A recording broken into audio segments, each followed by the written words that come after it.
Welcome to Learn English Naturally, the podcast where we help you use English, confidently and fluently in everyday situations. Today, we're diving into something we all do, shopping for clothes. Yeah, it's interesting when you think about it, like how much language goes into just a regular shopping trip. It's way more than just shirt or pants. You got to know how to ask about the sizes and how things fit, and then how to make sure you get what you actually want. Okay, so let's unpack that. Picture this. Yeah. You walk into a store, you're ready to find that perfect outfit, maybe a new jacket. What words or phrases come to mind first? Well, you're probably thinking about the clothes, like what you actually need. Yeah. Sweater if it's cold, t-shirt if you want something more casual. And don't forget, trousers are what they call pants in British English, so got to be careful about the differences. Right. British versus American English. That's important, especially if you're traveling or buying something online from a store in another country. But going beyond just the, names of clothes, what are some phrases that can help you get started? Well, if you're looking for something specific, you might ask, excuse me, do you have this in a different size? Or maybe, do you have this in another color? Yeah, those are good examples. Hmm. And it just occurred to me, being polite is really important here. You're having a conversation, not just demanding stuff. Exactly. Just a simple please or thank you makes the whole experience better for you and the person helping you. It's just polite. And to be honest, a little politeness usually gets you better service too. For sure. It's all about connecting with people. Mm. Now, let's say you found some things and you're ready to try them on. What could you say? Well, you could just politely ask, excuse me, where are the fitting rooms? Mm-hmm. Or, if you want to be more specific, could you direct me to the fitting rooms, please? Perfect. And once you're in there, you might want to get a second opinion from someone you're shopping with. How would you ask for their feedback? You could say something like, how does this look on me? Or, what do you think of this shirt? It's all about finding that sweet spot, right? Like expressing what you like, but also getting an outside perspective. Mhm. Sometimes that can make all the difference. But what about when something just doesn't fit? How do you say that in English? Oh, describing fit is so important. Don't just say, it doesn't fit. Be specific. It's a little too tight, or maybe it's a bit loose on me. And don't be afraid to use more descriptive words like baggy or snug, even too short in the sleeves. Right. It's like you're painting a picture with words.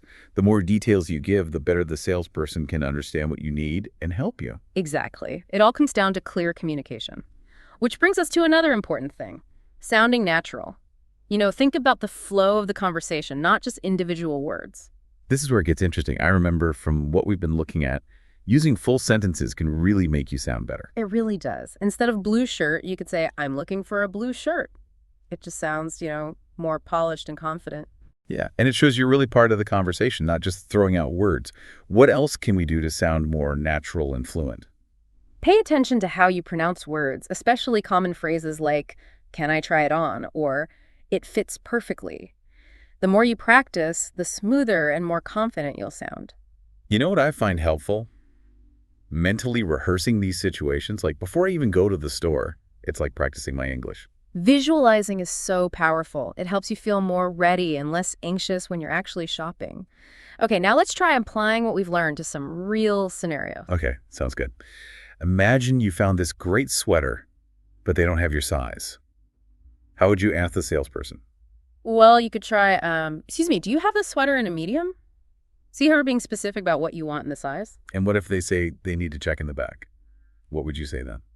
You could just say, thank you, I'll wait here. Mhm. Or let me know if you find one. Just be patient and show you appreciate them helping you. Okay, that makes sense. So let's say you found a dress you love, but it's not in the color you wanted.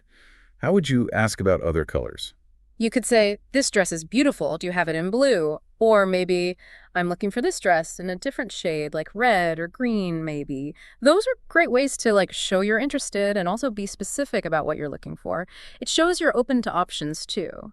But what about when we want to describe how clothes fit, beyond just tight or loose? What are some ways to be more nuanced about fit? Yeah, that's a good question. I feel like knowing more vocabulary could really help here. It does. If something is too long, you could say it's dragging on the floor or it needs to be hemmed. And if it's too short, you might say it's riding up a bit too high or it feels a bit too short for me. Those are helpful. And I can see how using those specific words would help the salesperson understand exactly what you mean. Speaking of understanding, what about those British versus American English differences? Besides trousers and pants, any other clothing words to watch out for? Yeah, there are a few. In British English, a jumper is what Americans call a sweater. But in American English, a jumper can be a sleeveless dress. It depends on the context. Wow, that's a big difference. It shows how even simple words can mean totally different things depending on where you are. Got to pay attention to those regional differences. Okay, what about sizes? Even for native speakers, sizing can be a nightmare. Oh, tell me about it. Sizes are all over the place, brand to brand, country to country. The best way to get the right size is to just try things on. That's definitely the safest bet. But what if you're shopping online and can't try things on? And you got to check the size chart, like really carefully. Look at the measurements. And don't be afraid to contact customer service if you have questions. Better to ask than end up with clothes that don't fit. So talking about sizes, we have the basics like small, medium, large, extra large. But what about those other terms you see sometimes? Right, like you might see petite, tall, or plus size. Petite sizes are for women who are 5'4" ages or shorter. Tall sizes are for women who are 5'8" or taller. And plus size clothing is for people who wear larger sizes. It's great that stores are offering more options now. Bodies come in all shapes and sizes. Cool. Okay, let's say you buy something, get home, and it's not right.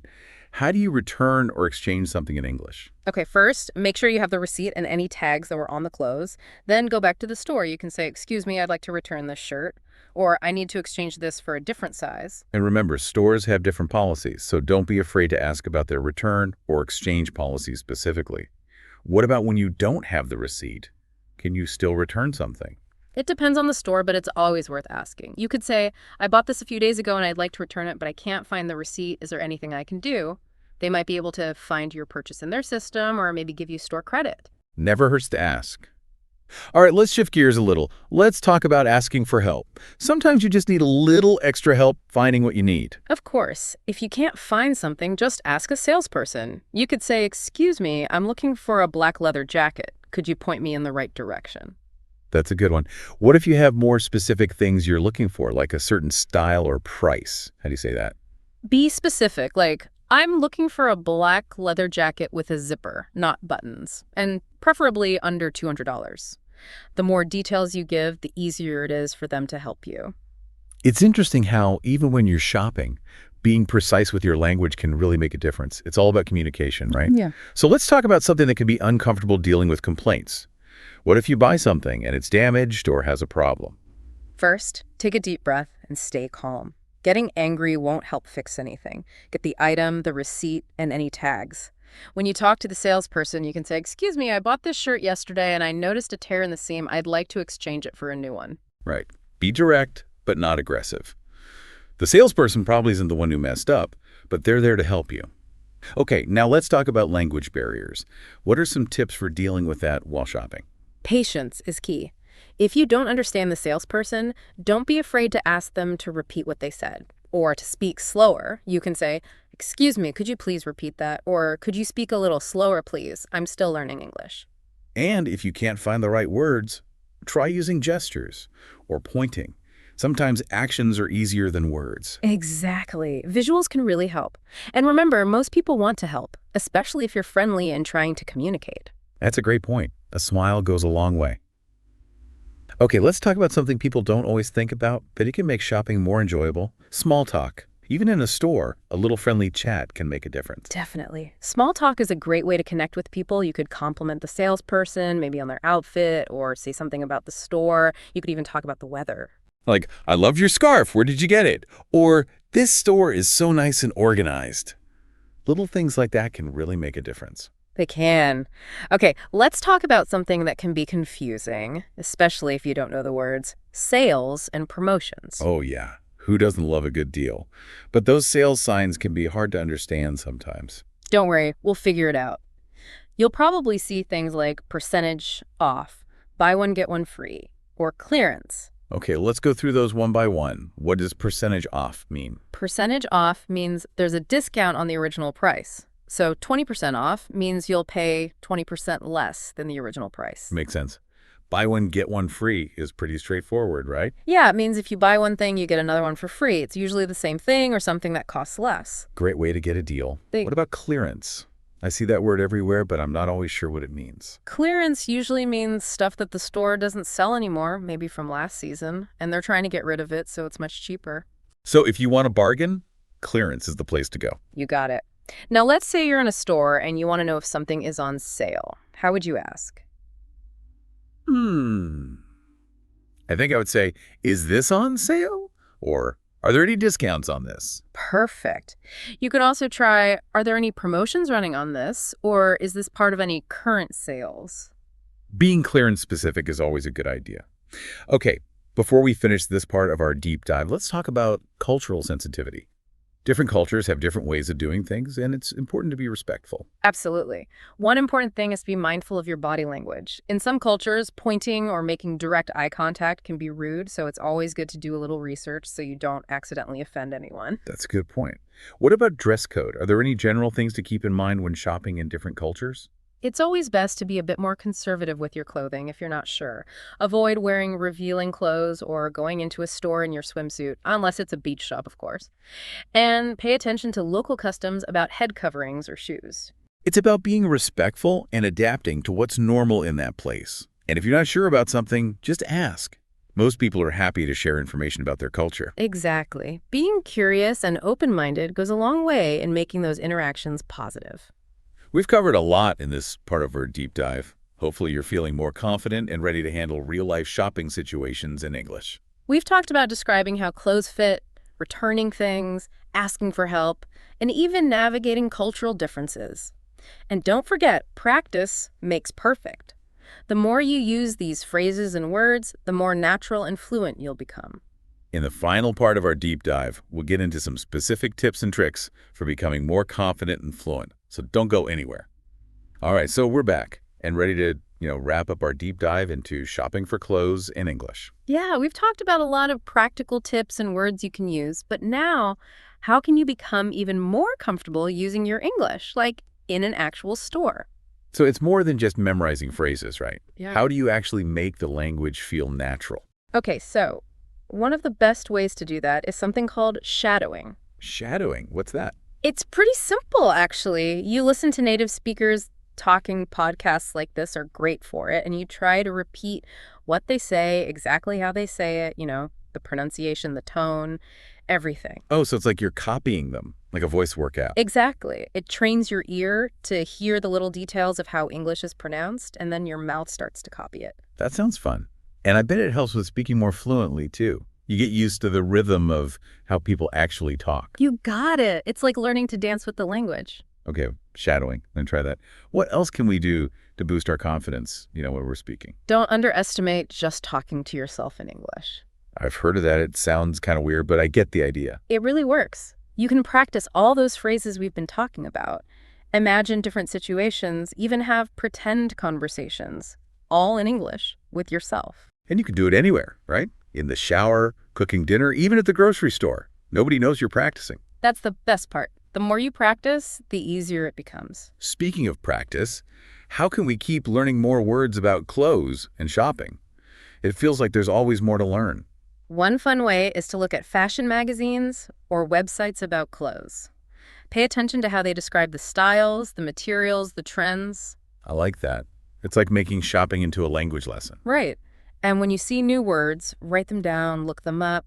You can even make flashcards or use an app to help you remember. I also like fashion blogs and videos. They use a lot of, slang and everyday language, which is good for sounding more natural. Definitely. And don't forget about reading, fashion articles, blog posts, even stories where characters care about fashion. Those can all teach you a lot of new words. So basically, surround yourself with the language as much as you can. Exactly. Now let's talk about something everyone's afraid of. Making mistakes. I think that stops a lot of people from speaking. We get so worried about being perfect, we end up saying nothing. It's totally normal to feel that way. But you got to remember, everyone makes mistakes when they're learning.